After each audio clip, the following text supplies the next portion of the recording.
अगर मैं आपसे पूछूं कि माउंटेन ग्रो करता है या नहीं, या फिर म्यूल लिविंग है या नॉन लिविंग, और क्या रिप्रोडक्शन हर लिविंग ऑर्गेनिजम्स की कंपलसरी प्रॉपर्टी है? अगर आपका आंसर हाँ है तो शायद आप एक बहुत कॉमन मिस्टेक कर रहे हो। आज सिर्फ इस छोटे से वीडियो के अंदर व्हाट इज लिविंग चैप्टर को इतने सिंपल वे में समझेंगे कि एग्जाम में कभी भी कंफ्यूज नहीं होंगे। सबसे पहले समझेंगे characteristic features versus defining features, ये क्या होते हैं। ये एक बहुत इंपॉर्टेंट डिफरेंस है। कैरेक्टरिस्टिक्स फीचर्स को देखते हैं पहले। ये वो फीचर्स होते हैं जो जनरली लिविंग ऑर्गेनिजम्स में देखे जाते हैं, जैसे कि respiration, reproduction, walking, talking, growth etcetera. लेकिन प्रॉब्लम ये है कि ये सब हर लिविंग ऑर्गेनिज्म में हो, जरूरी नहीं। अब आते हैं डिफाइनिंग फीचर्स की तरफ।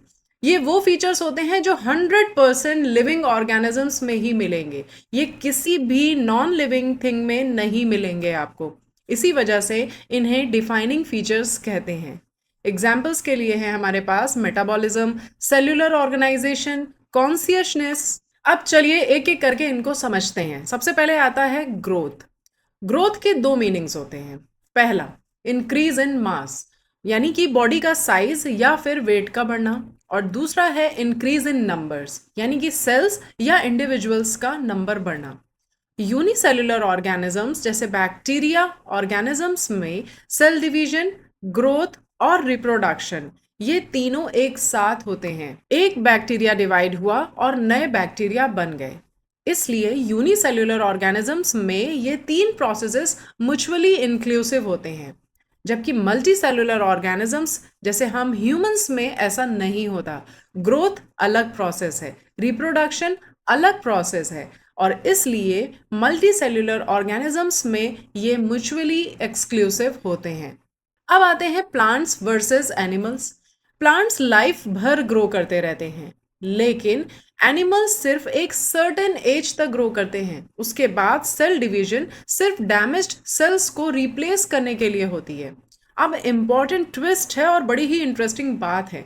माउंटेन भी ग्रो करता है, सैंड माउंट भी ग्रो करते हैं, बोल्डर भी ग्रो करता है। तो क्या ये सब लिविंग है?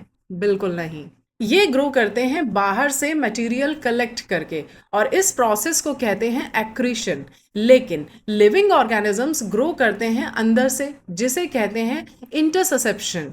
इसलिए ग्रोथ डिफाइनिंग फीचर नहीं है। अब आता है रिप्रोडक्शन। रिप्रोडक्शन मतलब पेरेंट्स के थ्रू नए ऑर्गेनिजम्स का प्रोडक्शन। ऑफस्प्रिंग पेरेंट्स जैसे होते हैं, लेकिन एग्जैक्टली सेम नहीं। क्यों? Because of variation. Asexual reproduction के एग्जाम्पल्स हैं हमारे पास में फंजाई, जिसमें स्पोर्स से होता है, ईस्ट और हाइड्रा में बडिंग, प्लेनेरिया में रीजनरेशन होता है, जबकि फिलामेंटस एल्गी और मॉसेस का प्रोटोनीमा में फ्रेगमेंटेशन होता है।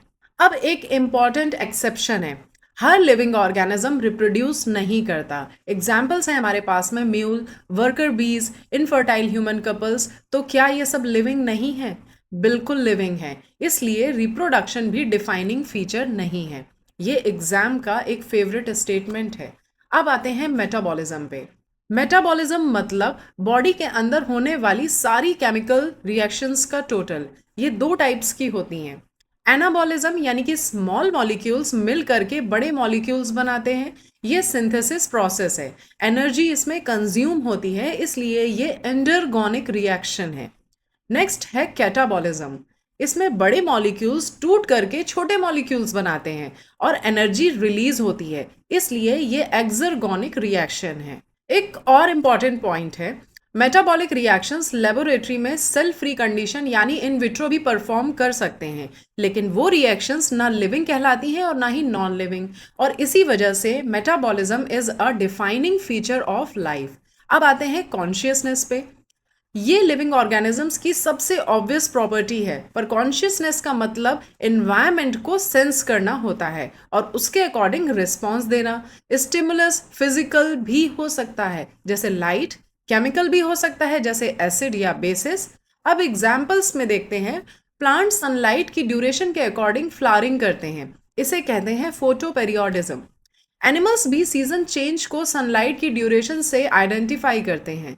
सेल्फ कॉन्शियसनेस, अपने बारे में अवेयर होना, ये सिर्फ ह्यूमंस में होता है, लेकिन सेल्फ कॉन्शियसनेस डिफाइनिंग फीचर नहीं है, क्योंकि कोमा पेशेंट या ब्रेन डेड कंडीशन में सेल्फ अवेयरनेस नहीं होती, फिर भी वो लिविंग होते हैं। Next is interaction and emergence. Living body में सब कुछ इंटरैक्शन की वजह से होता है। बायोमोलिक्यूल्स इंटरैक्ट करते हैं तो ऑर्गेनेलीज बनते हैं, ऑर्गेनेलीज इंटरैक्ट करते हैं तो सेल्स बनती हैं, सेल्स मिल करके टिश्यूज बनाते हैं और इसी तरह हायर लेवल ऑर्गेनाइजेशन बनता चला जाता है, और इस फिनोमेना को कहते हैं इमर्जेंस। अब अगर हम फाइनल डेफिनेशन ऑफ लिविंग की बात करें या हम पूरे चैप्टर को सिर्फ एक लाइन में समझें, तो लिविंग ऑर्गेनिजम्स वो होते हैं जो सेल्फ रेप्लिकेटिंग होते हैं, इवॉल्विंग होते हैं, सेल्फ रेगुलेटिंग होते हैं, इंटरैक्टिव सिस्टम्स होते हैं जिनमें, और एक्सटर्नल स्टिमुलाई को जो रिस्पॉन्स देते हैं। सो बच्चों, आज हमने इस वीडियो में समझा characteristics versus defining features, growth, reproduction, metabolism, consciousness, interaction and emergence, और लास्ट में लिविंग ऑर्गेनिजम्स की कंप्लीट डेफिनेशन भी। अगर आपको ये वीडियो हेल्पफुल लगा हो तो इसे लाइक ज़रूर करना और अपने दोस्तों के साथ में भी शेयर करना, और अगर चैनल पर नए हो तो एक बार चैनल रिव्यू करके सब्सक्राइब ज़रूर करना। सो मिलते हैं नेक्स्ट वीडियो में। Till then just stay tuned with me. Bye bye everyone.